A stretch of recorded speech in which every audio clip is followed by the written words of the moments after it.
Apa kabar saudara? Semoga Anda sehat selalu dan tetap semangat. Saatnya Anda menyaksikan Berita Banten bersama saya, Maulia Fitriani. Sejumlah berita Banten akan kami sajikan untuk Anda. Berikut 3 berita utama hari ini.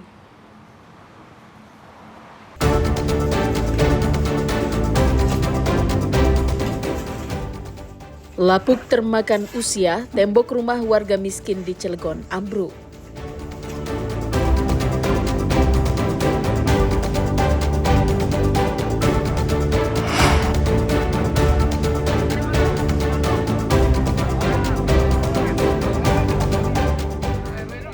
Dua maling modus pecah kaca mobil di Tangerang Selatan dihajar massa.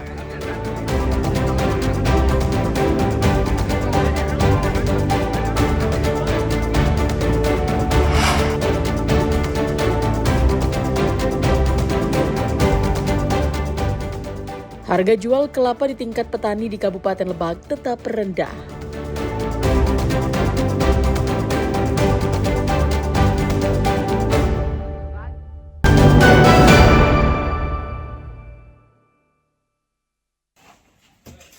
Seperti inilah kondisi dinding dapur dan kamar mandi di rumah milik Sobirin, warga miskin di Kampung Kubang-Gwelengi, Kecamatan Purwakarta, Kota Cilegon.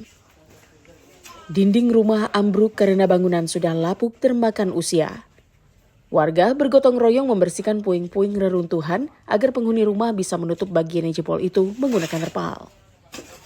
Beruntung saat kejadian, keluarga Sobirin berada di luar rumah. Sobirin selama ini bekerja sebagai buruh serabutan dan penghasilannya cukup hanya untuk makan.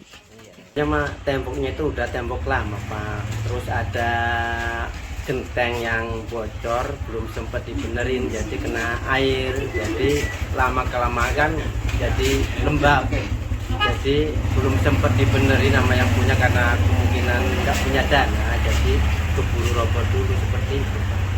Ya, saya sebagai ketua RT di sini mohon bantuan kepada pemerintah supaya rumah ini diperbaiki atau dibantulah sama pemerintah, ya Pak, jalur apa aja.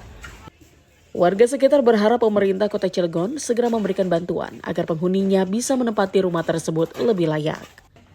Ariel Maranus dan Aji Ramadan melaporkan dari Kota Cilegon.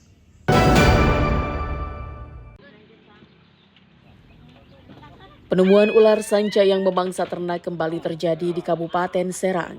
Kali ini ular sanca dengan panjang sekitar 5 meter ditemukan di kandang ayam warga di Desa Sukasari, Kecamatan Tunjung Teja.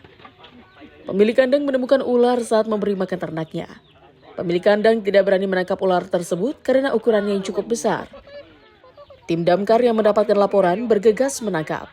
Petugas damkar sempat mengalami kesulitan saat mengevakuasi ular karena ular berada di pojok kandang ayam. Setelah 30 menit, ular akhirnya berhasil ditangkap. Temuan ular itu sekitar jam berapa, Pak? Jam 3. Jam 3. Itu berapa ekor yang ditemukan, Pak? 1. Berapa panjangnya berapa meter, Pak? Enggak di meteran sih. Kurang lebih 4 meter ya? Itu 9 meter. 9 kilo. 9 kilo. Iya. Itu lagi apa, Pak, ularnya, Pak? Pas ketemunya lagi ngelingker ayam. Emang sering hilang, sering dimakan ular itu, Pak? Sering pas lagi itu malam rebo yang kemarinnya itu 1. Oh, 1. Malam rebonya lagi ini lagi.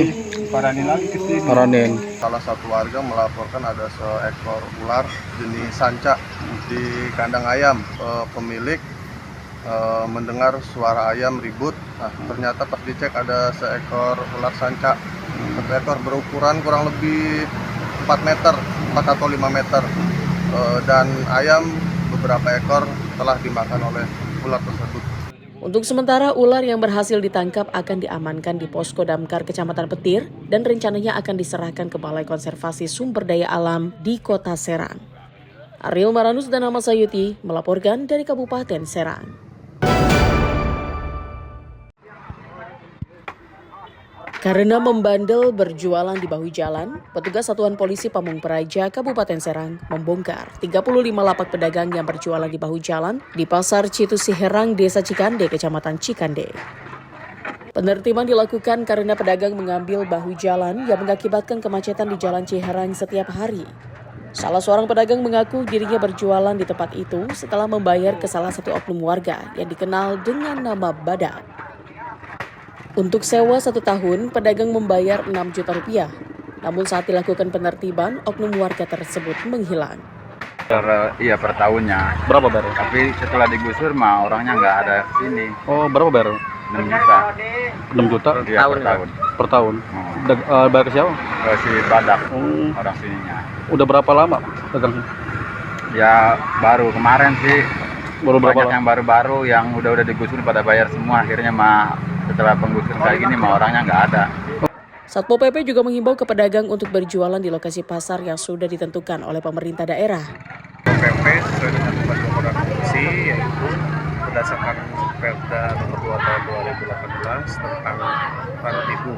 Jadi ketika ada laporan dari masyarakat bahwa ini menyalahi aturan berjualan di badan jalan. Agar pedagang tidak berjualan lagi di bahu jalan, Satpol PP Kabupaten Serang akan rutin melakukan patroli di sekitar lokasi. Ariel Meranus dan Ahmad Sayuti melaporkan dari Kabupaten Serang.